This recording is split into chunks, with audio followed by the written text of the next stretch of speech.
This is J. Krishnamurti's seventh public discussion in Sanan, 1968. This is the last so-called discussions.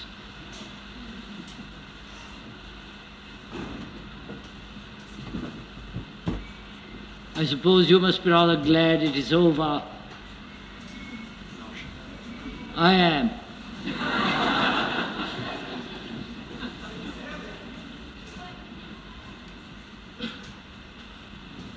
I've sat here for 17 times, and that's enough.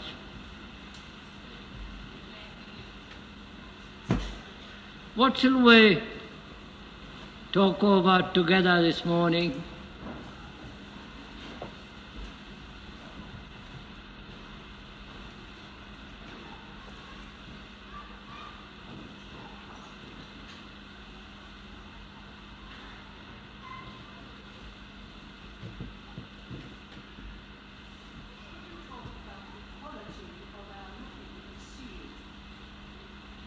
Could we talk about the quality of our seeing?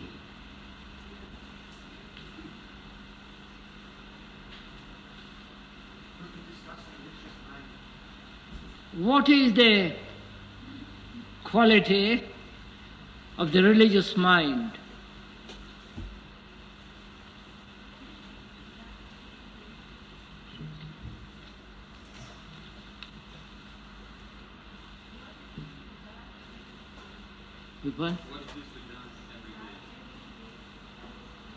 What is it to die every day to everything?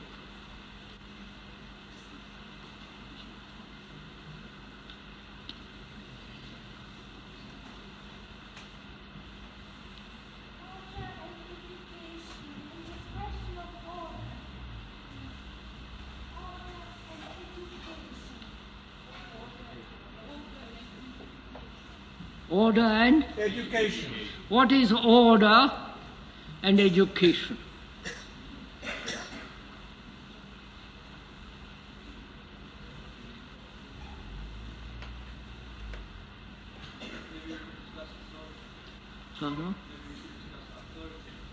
Maybe we could discuss authority.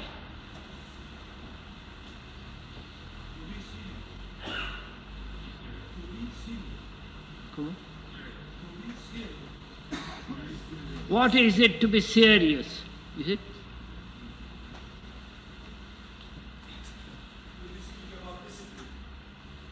Huh?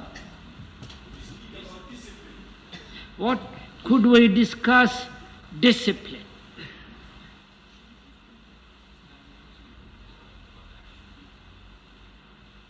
Action, which we discussed yesterday as hope.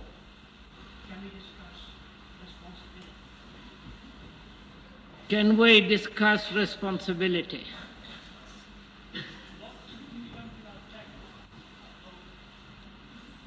Come on.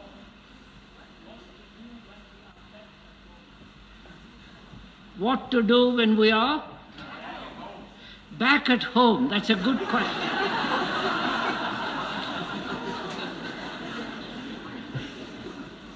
I think that's about the right question.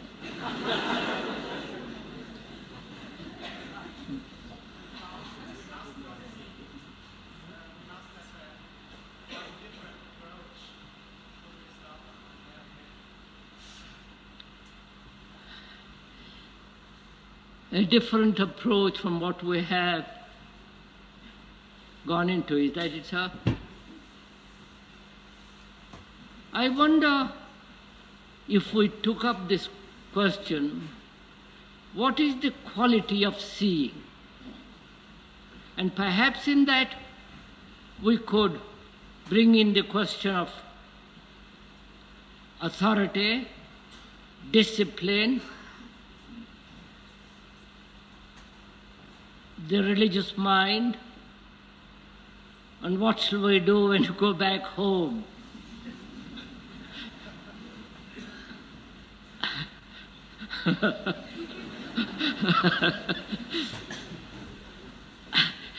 Aren't you at home here I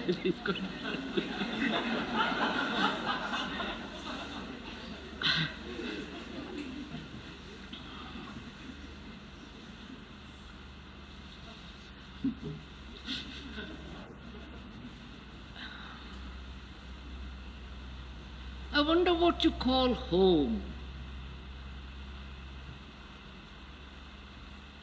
The house, the children, the husband, the wife,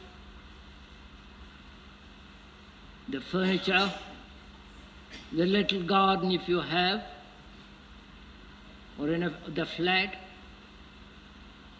the accustomed things, the usual worries, the habits, the little sexual satisfactions, the office, and the daily routine. Is that what you call home?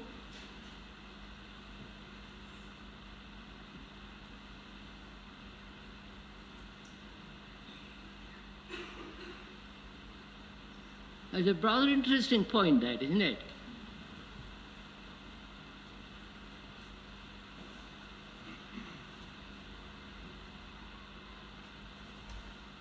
We'll come to that too. What is the quality of seeing?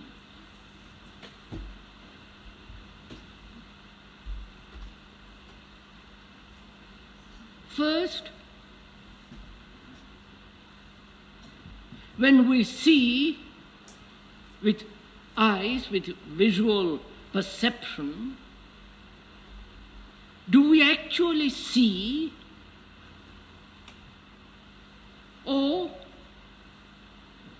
the memory, the image, the conclusion that sees?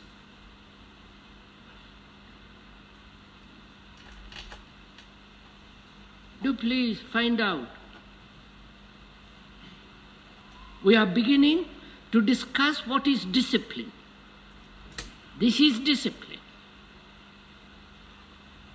Discipline being, as it is understood, the word itself is to learn,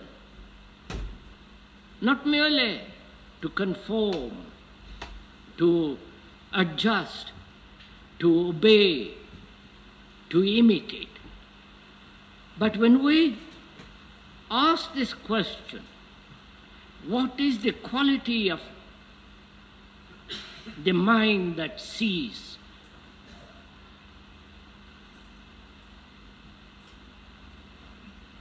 Do we merely see with the eyes, or do we see the object which awakens innumerable associations,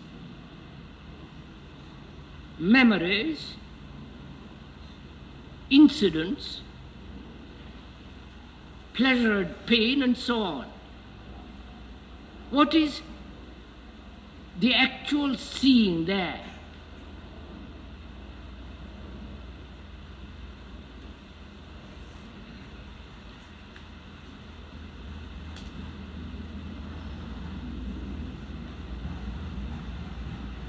To discover for ourselves what it is to see,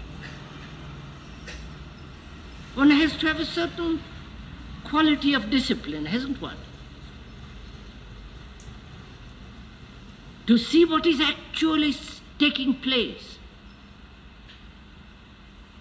Whether you are seeing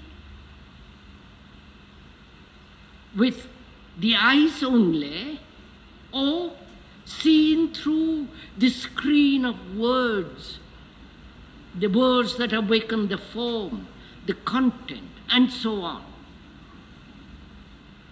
Now, to be aware of this, whether you are seeing only through the eyes or through many associations that object which you are looking at evokes, to be aware of that is to be the beginning of discipline, isn't it? I don't know if you've...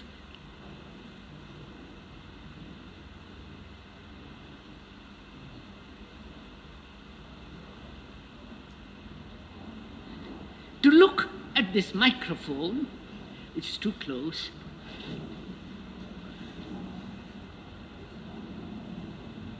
I must pay attention to it. Look at all the detail, the network, what the metal is, what the writing is. To look at it with attention, with slight attention, is already a beginning of discipline, isn't it? The very interest to look at it brings about the necessary discipline to observe. Right? So discipline is not something outside with which you conform or adjust yourself to, right? So we have disposed of this whole idea of discipline.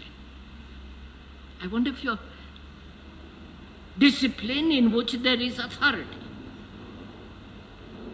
The pattern which becomes the authority. The knowledge, the experience, which, however necessary, makes the mind imitative, either suppressing it, conforming, and so on. So, when we look at something, either we look with eyes that are very clear, or we look with the image. Right?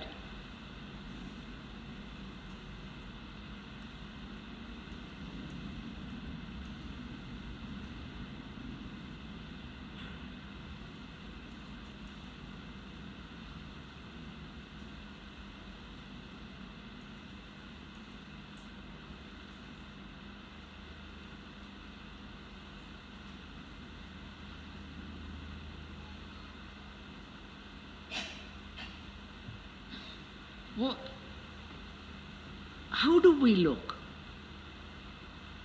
How do you look at a tree, at a cloud, at the lovely morning light? Or your neighbor, your wife or your husband, your children, how do you look at them? The politician. How? What takes place when you look?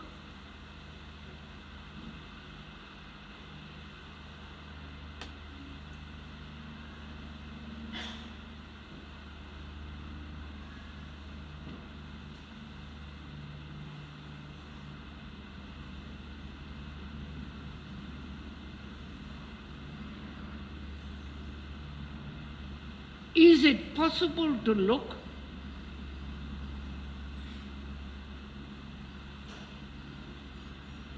at yourself without any image?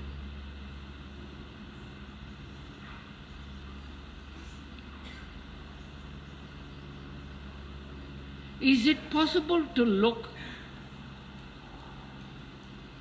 to the party or to an ideology to which you are committed?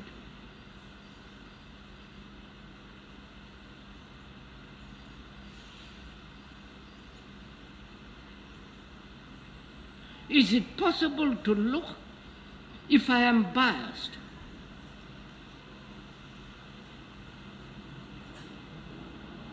Is it possible to see very clearly if there is any form of fear? Or is there any clarity of perception when I am thinking,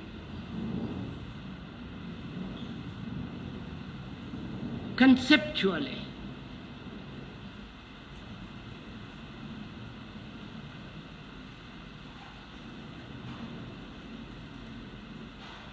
Is it possible to look what another says, though you may not like it, though you may not see, you may not agree with what he says, or you may withhold your judgment, or you may consider he is not being accurate? Can you listen to what he is saying with any bias, for or against? Now, to be aware of one's bias, the image one has about oneself or about another, the commitment one has made to a political party, to an ideology, to observe one's belief, dogma, conclusion,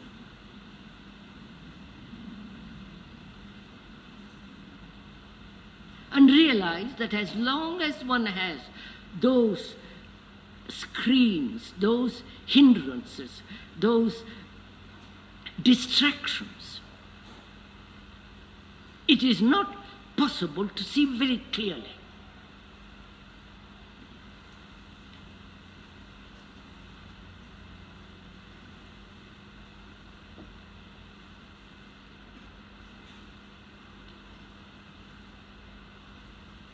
If I like you, I can't see you clearly, can I?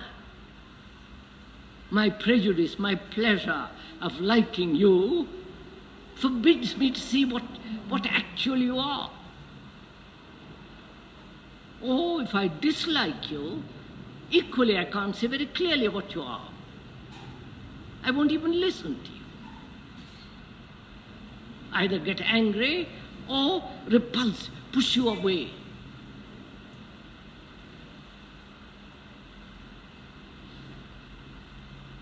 Now we're asking, is it possible to see without the image?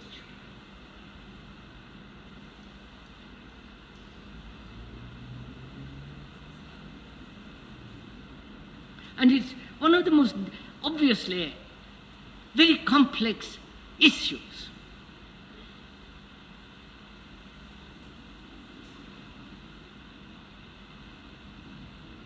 Because we are storing up every experience,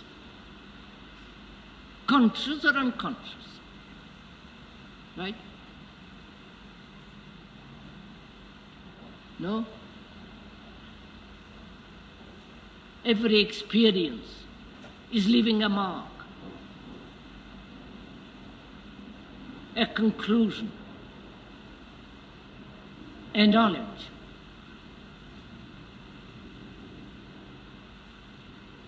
And with this conclusion, knowledge, which becomes the tradition, the inheritance, with that, can I see anything new? Or when I see something new, I twist it to suit my own particular idiosyncrasy, my own particular conditioning. I don't know if you're following all this, right? Are we communicating with each other?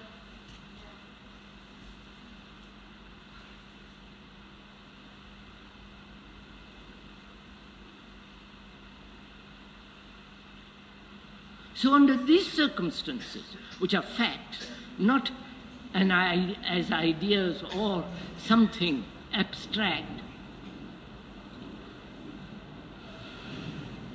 is it possible to see anything very clearly? Obviously it's not. If I am a very conservative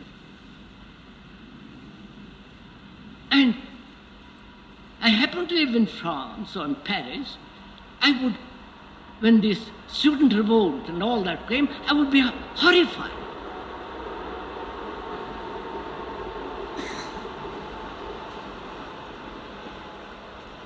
because my conservatism would rebel against all that.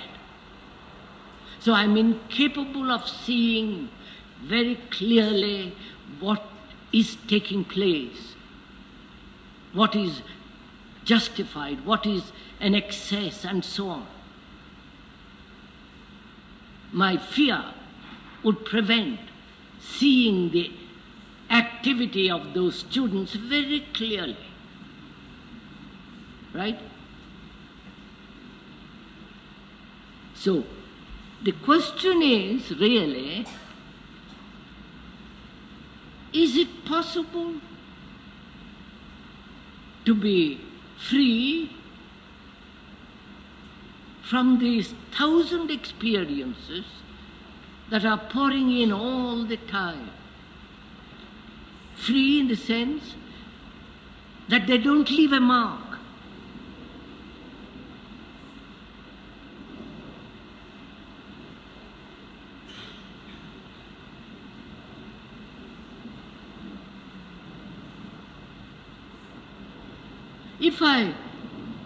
If one is a specialist,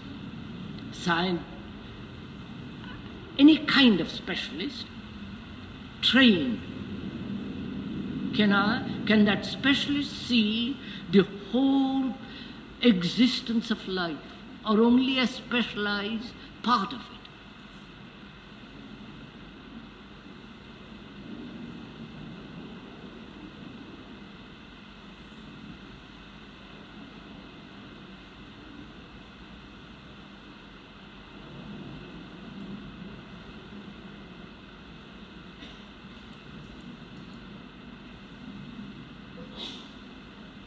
If I say I know,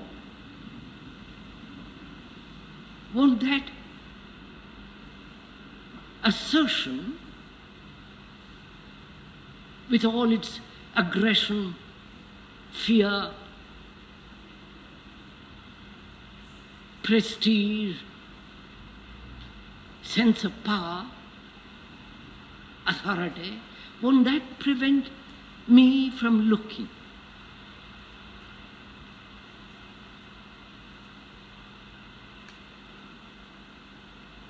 And can I, or can one,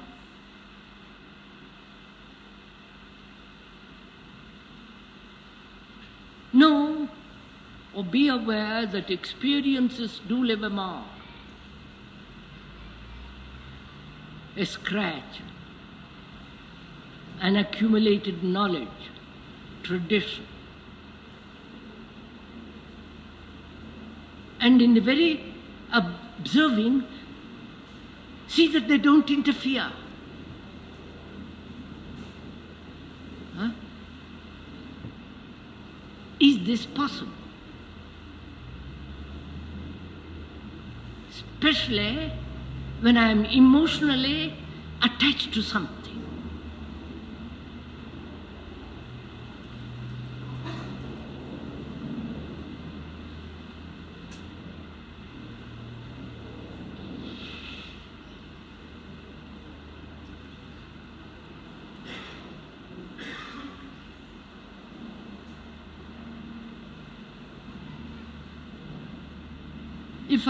If one is committed to the army,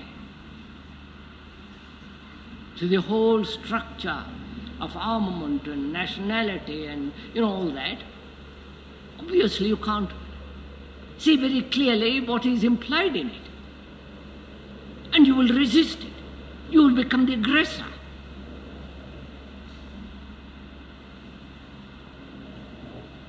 So, seeing all this, one asks oneself, what is the nature of seeing, the quality of seeing that is not clouded by the past?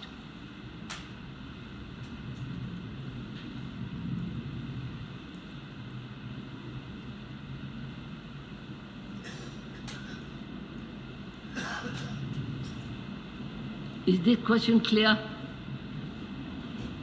Can we go into it? Huh?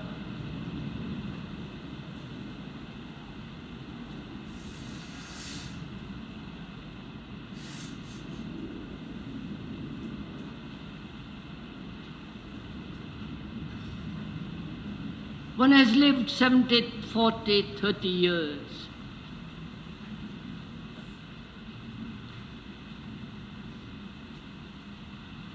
And one has, happily or unhappily, gathered lots of words,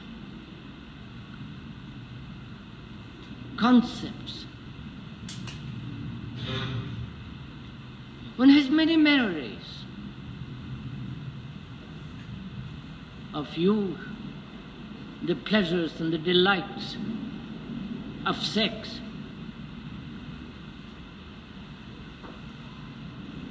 One has struggled, got a job, fought one's way through it, through this culture. And there they are, the past, from the school days till now. That is the past. That is the me. Huh? The me, the I, is a word with great content within a framework which is always reshaping itself.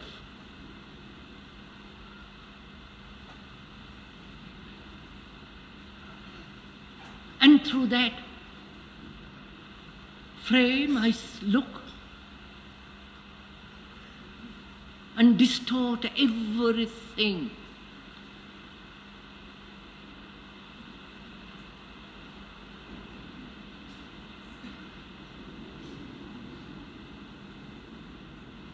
I have been hurt, not only physically, but psychologically, inwardly. They have flattered me. They have respected me. They have insulted me. And can I look at the movement of life without all those accumulations, which is actually the me, the I, the ego, the self-centered entity? Are you all going to sleep?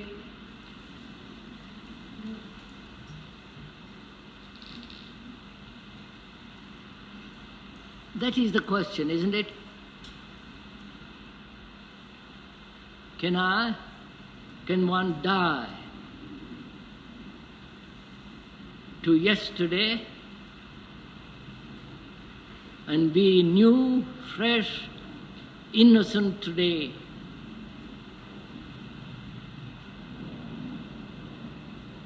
Only it is innocency that can see very clearly, isn't it?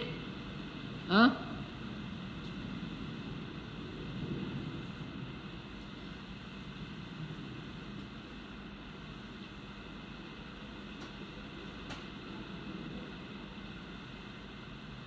Not the rich man, not the poor man, not the clever, cunning theologian, nor the man of great accumulation of knowledge, but only the very innocent mind that sees very clearly, and is innocent not because it is naive, but it has understood what it means to look clearly and therefore to die to everything that it has known. Right?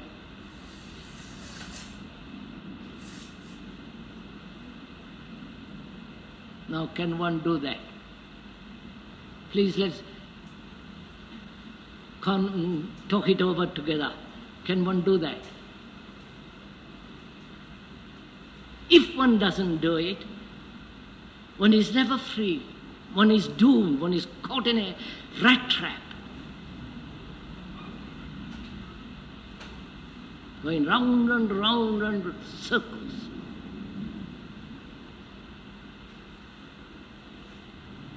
So can we do it? Can we discuss it?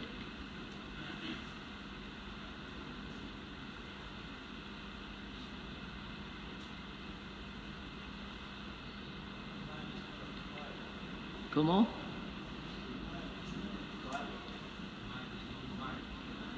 Mind is? The mind is never quiet. And now, sir, look, we have posed a problem, a question. It's a challenge. Before you can answer it, there must be an interval between the question and the answer. Either in that interval the mind is quiet to look, or during that interval the mind is searching, groping, trying to find out the right answer, right word.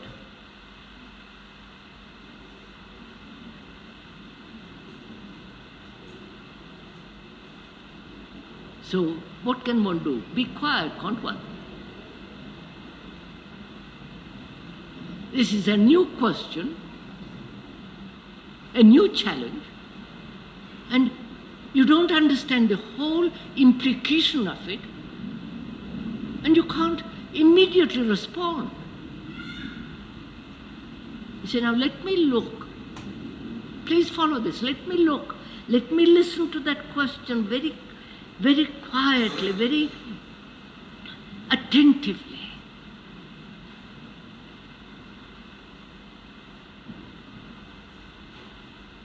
And to listen attentively, you can't wander off with your thoughts, with your all the rest of it. You give your heart and mind to listen to that question.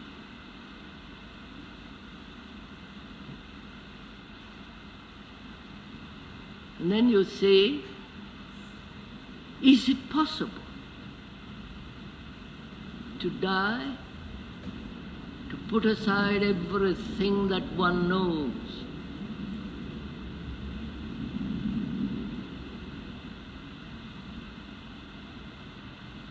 and the knowledge that is necessary as going home, the office business, and all the technological knowledge, the knowledge which is mechanical, that is necessary. You can't die to that. A scientist can't die to that vast accumulated knowledge. But we're talking of this knowledge that one has psychologically gathered, which becomes a form of security, which prevents one from looking. So can one die to all that? Right? Is the question clear? Yes? All right.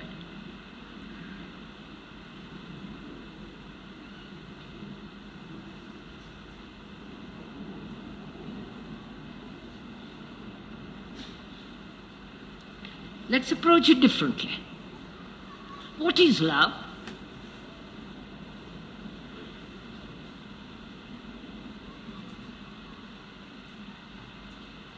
Is love memory?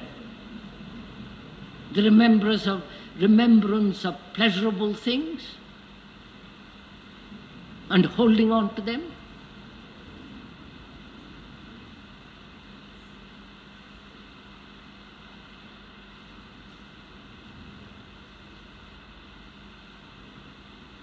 Is love pleasure?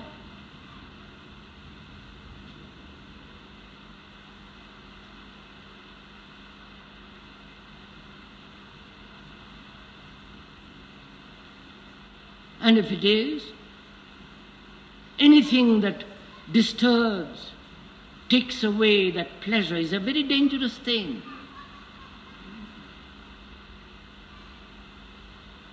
I'm afraid of the person or an incident or an accident that might take away my pleasure. Therefore, I'm going to resist it. I become aggressive.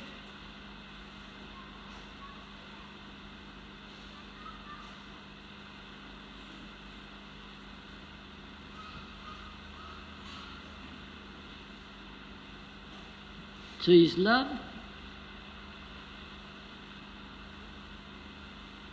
an accumulated pleasure with its resentments,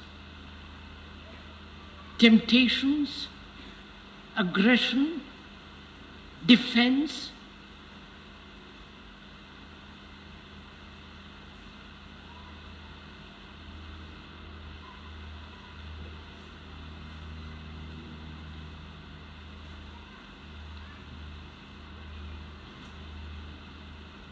Huh? What do you say?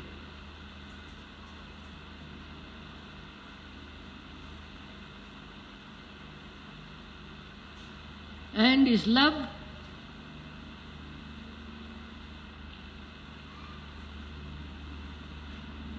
part of jealousy, hate?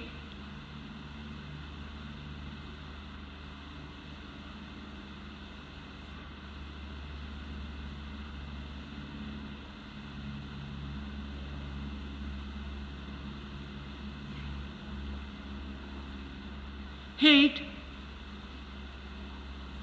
if you're gone into it in yourself, someone has done you harm,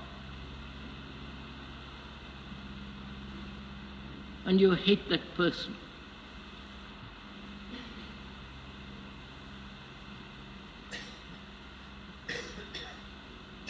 Hate is memory, isn't it? He has done me harm. That was over 5 years or 2 days ago.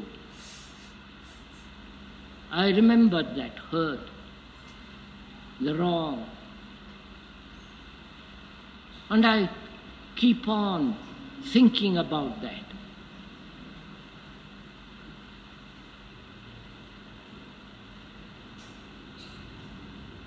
Hate then is the past, right?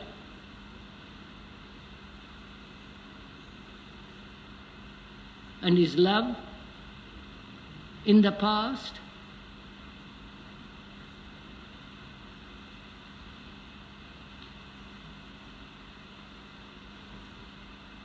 Is love a thing of the intellect?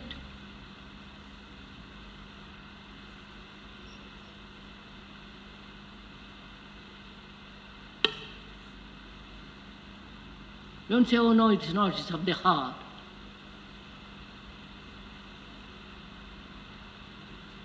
If it is of the heart, why is there hate, jealousy, envy, division, separation, and so on? Which is the outcome of thought, conceptual thought, and the word with its form, content, and design. No? Oh, Lord.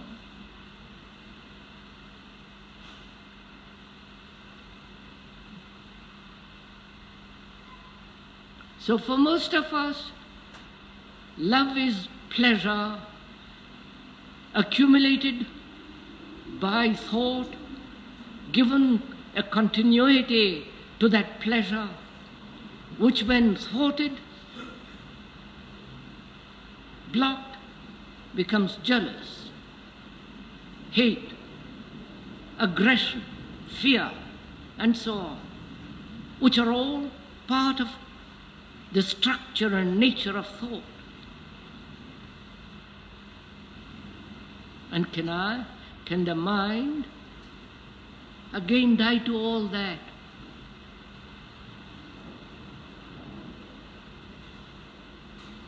You have insulted me or praised me. I look at it. I look at it. That is, I listen to what you say very closely. Give attention. It may be true or it may not be true. If it's true, I see immediately what you have said has some validity. Why should I get hurt? If what you say is flattering, I also see there may be a motive behind that flattery. And if I'm silly enough to swallow it, and I see the truth of that. So, can the mind be awake to all this?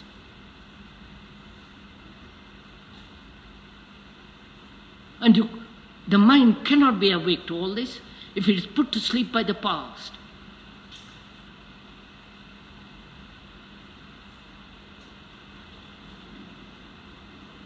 So, can one let go the past happily, easily, without any struggle, just to let it go?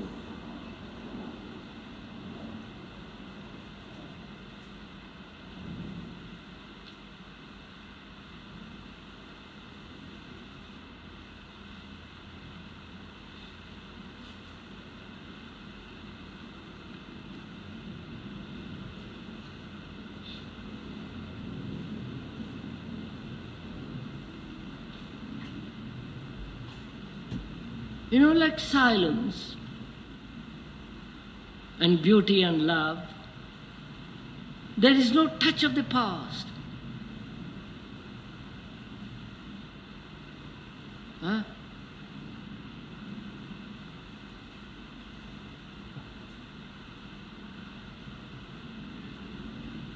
Has beauty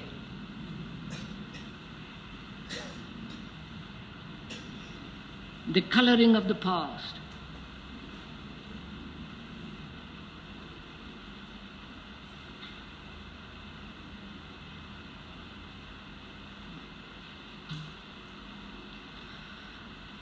Am I talking to myself or you're taking part in this conversation? I'm afraid you're not.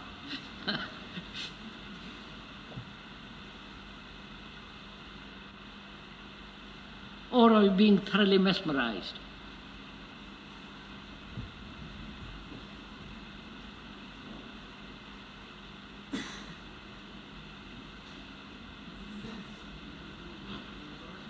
Huh?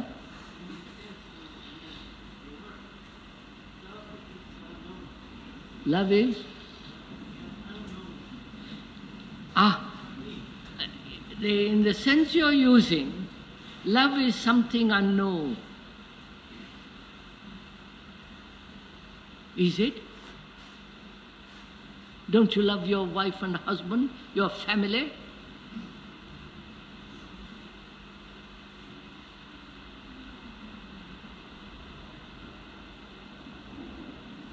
Don't you love your country? The country being the vested interest there, the bank account there, the accumulated knowledge, your house, your all that there. Don't you love it?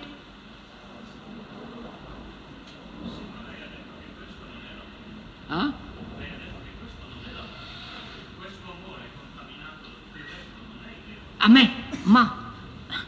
Wait, one moment.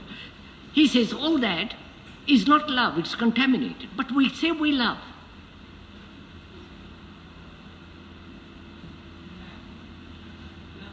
Oh, you don't say, I like you, my wife, do you?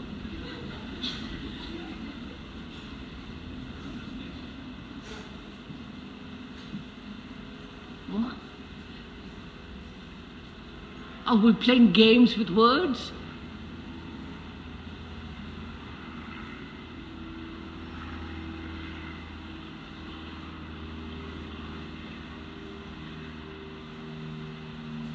See, one of the difficulties is we don't want to look at things as they are.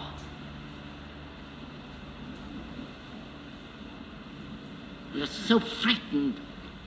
And we are proud. We have no humility to see what actually there is in our life.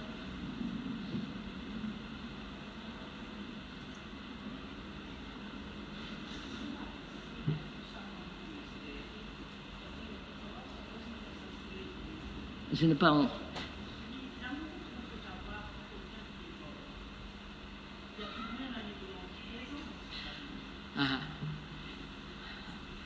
There might be an element of the past in love, but love is always there as a living thing. Is that right, madam? That's the question.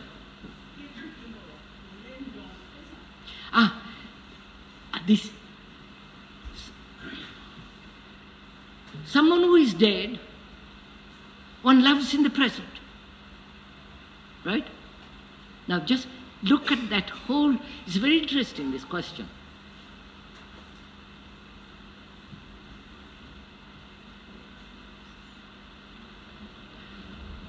I once saw, a lady came to see me, and her husband had died some years ago, 2 or 3 years ago.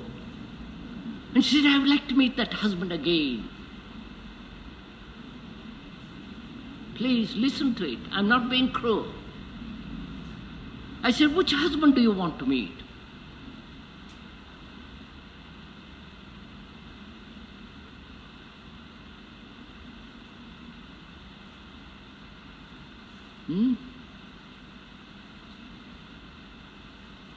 The one that slept with you, the one that dominated you, the one that went to the office and cheated or did what he was told, the one that was frightened. Whom do you want to meet?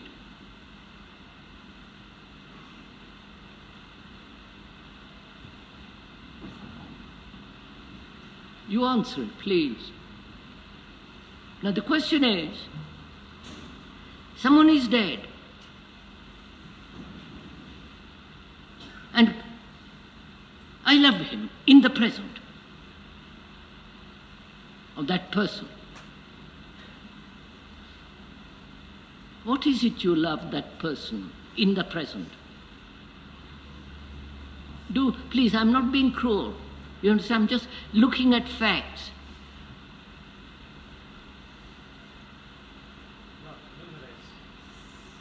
love the memory. Isn't it? You love the memory.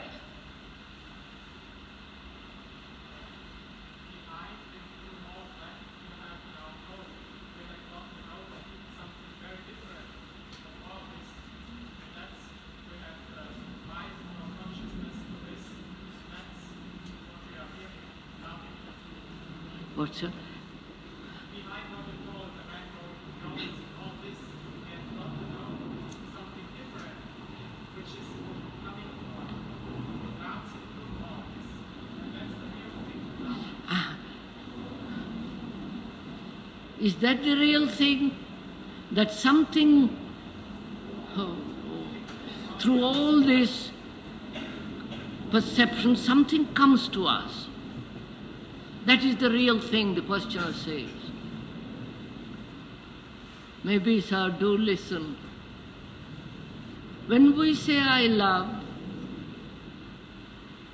is it the memory of the past? I love my son, my husband, my wife.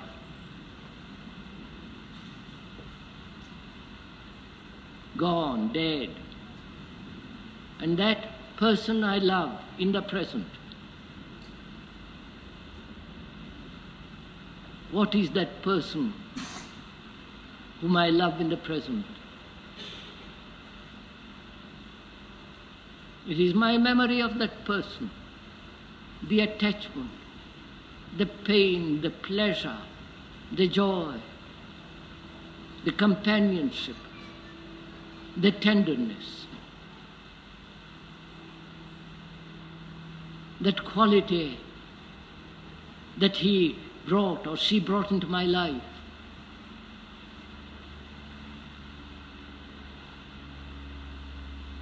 A deep relationship. All that is the memory of that person. And I love that person. So, and his love, memory,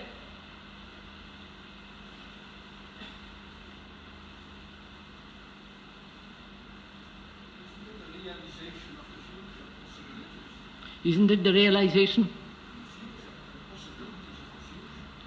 Isn't it the realization of the future and the possibility of the future? Is it? Is love time? That is, I love the memory of my husband, my wife, which is yesterday, which is of the past. And I love the utopia, the ideology of tomorrow, which is still a memory, a thought. And is love, thought, a word, a formula? I may love a formula, but is that love? So that's why, please, so one asks, is love time? Do you understand now? Is the picture clear? The past and the future, with its memories, with its hopes. Is that love? Is love made up of time?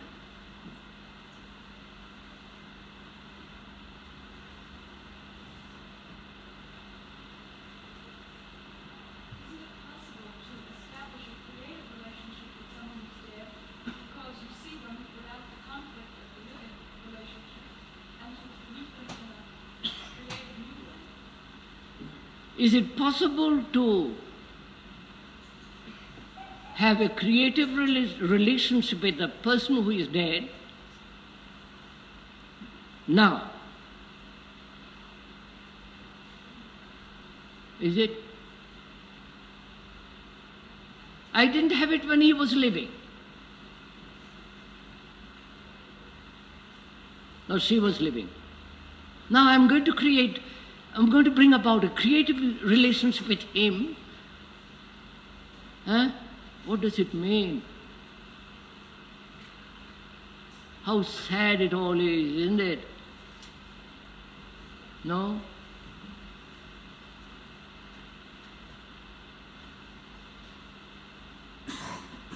We live in ideas, concepts, formulas, and we don't know what love is.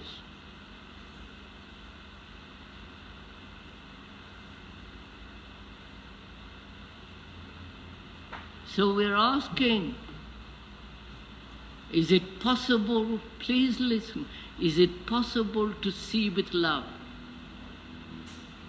Right? To listen. It is the same thing as seeing. Is it possible to live, to see, and to listen with that quality of mind that is not burdened with the past, with that attention, which is love? Is it?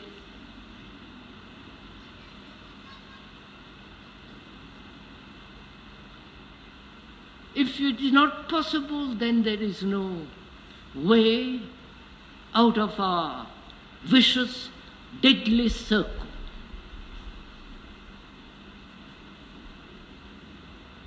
Then we are caught.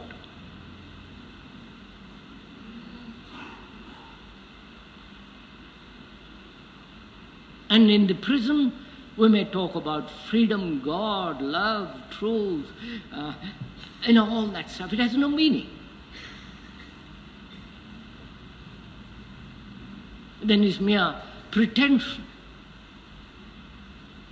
And thereby we cultivate hypocrisy and pride. And what has love to do with all this?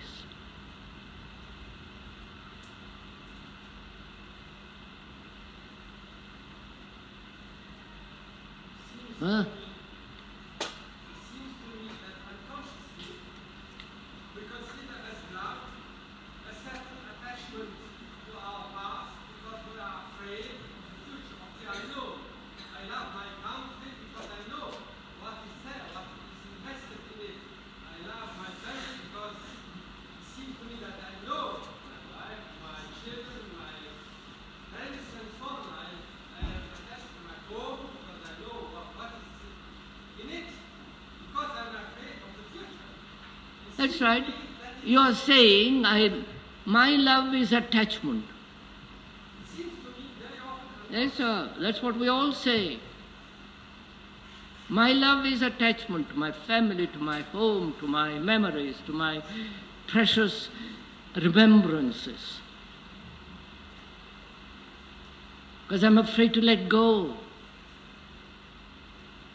Because in letting go I find I'm lonely. And there is fear. And so the loneliness, the fear prevents me.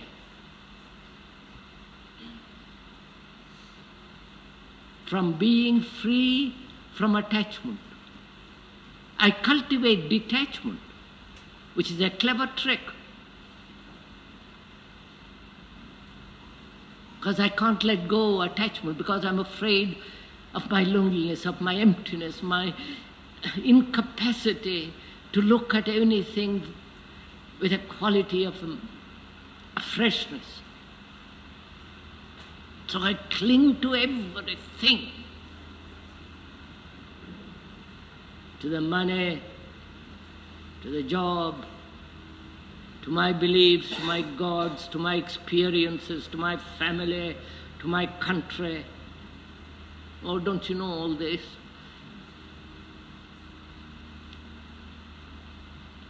there is another question, sir. The thing is, I cling to this. I know. Do I really know? Or do I think that? That's right, sir. Do I really know when I cling to something? That which I cling to, do I know? I cling to my house. Right? Listen to this. I cling. I'm attached to that house. I am that house, right? Right? No? Have you seen a man riding a horse? Have you ever looked at it? And the horse is much more dignified, more beautiful, lovely, with a freshness, with a trot, with and the man there on top, he's attached to the horse.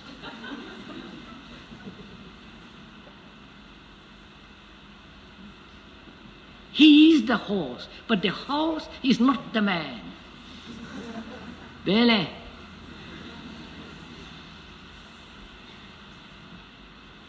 So when I am attached to my furniture, my God, just think of it. You are the furniture. You are the picture. You are the thing that you are attached to, and that is worthless.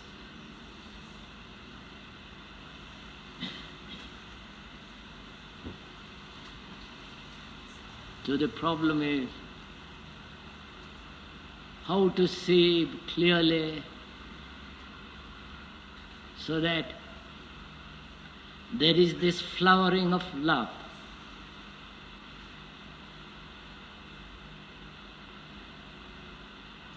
You know, without love and beauty, There is no truth. There is no God. There is only a morality which becomes immoral.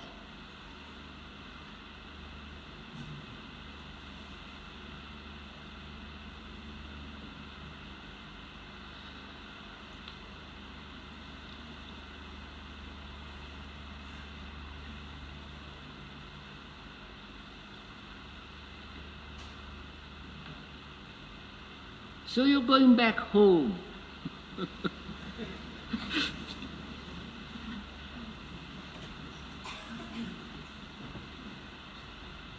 So what are you going to do there?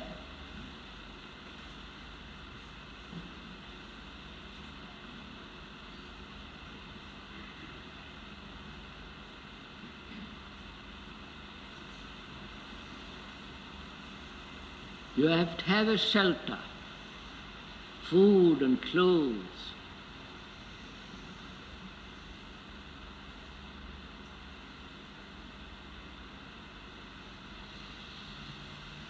Can you go back there with a fresh mind, a full heart?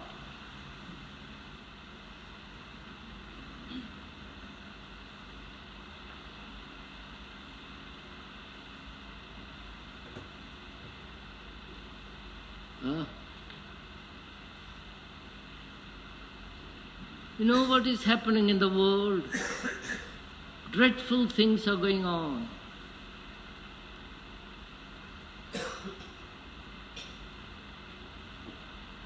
And we are all that.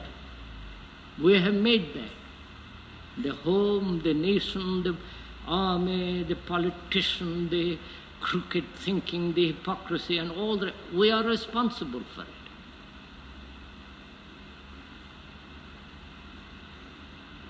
Not the Americans in Vietnam and the war there. You and I are responsible.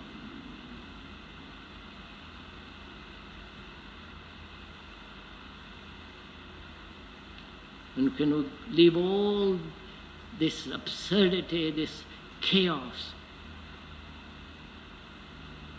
and flower anew?